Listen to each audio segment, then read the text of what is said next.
ఈ ఇంటికి పట్టిన చీడవే నువ్వు.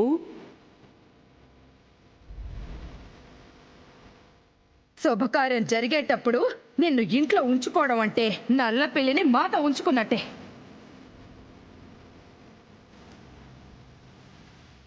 కనకం,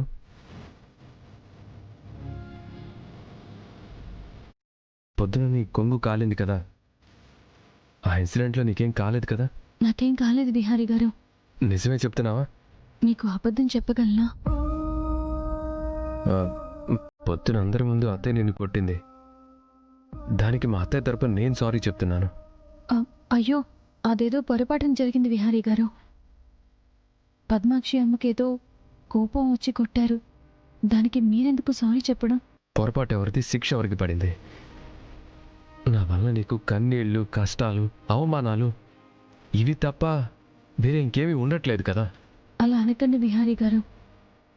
ఇది మీ వల్ల కాదు, ఆ పైవాడు రాసిన రాత. మన తలరాతల్లో అచ్చు తప్పులు ఎక్కువ రాసుంటాడు ఆ బ్రహ్మదేవుడు. అందుకే ఇలా జరుగుతుంది.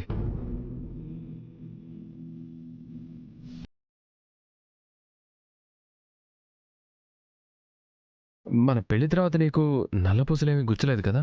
లేదు బిహారీ గారు, యమునమ్మ గుచ్చి నా మెళ్ళో వేశారు. అలా నల్లపూసలు గుచ్చిన తర్వాత ఆ భర్త నల్లపూసలతో ఉన్న మంగళసూత్రానికి కుంకుమ బొట్టు పెట్టాలి. ఆ తర్వాత భార్యాభర్తలు కలిసి ఒకే ఆకులో ప్రసాదం తినాలి. అప్పుడే ఆ తాళికి, ఆ నల్లపూసలకి విలువ పెరిగి భర్త ఆయుష్కి ప్రతీకగా నిలిచేది.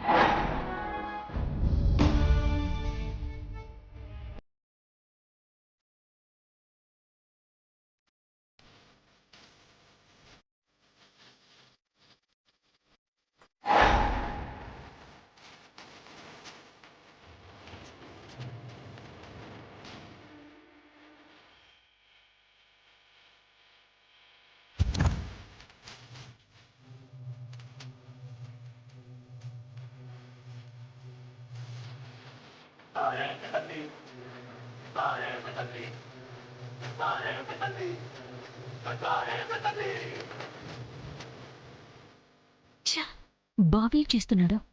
దాని మంగళసూత్రానికి బొట్టు పెడుతున్నాడేంటి?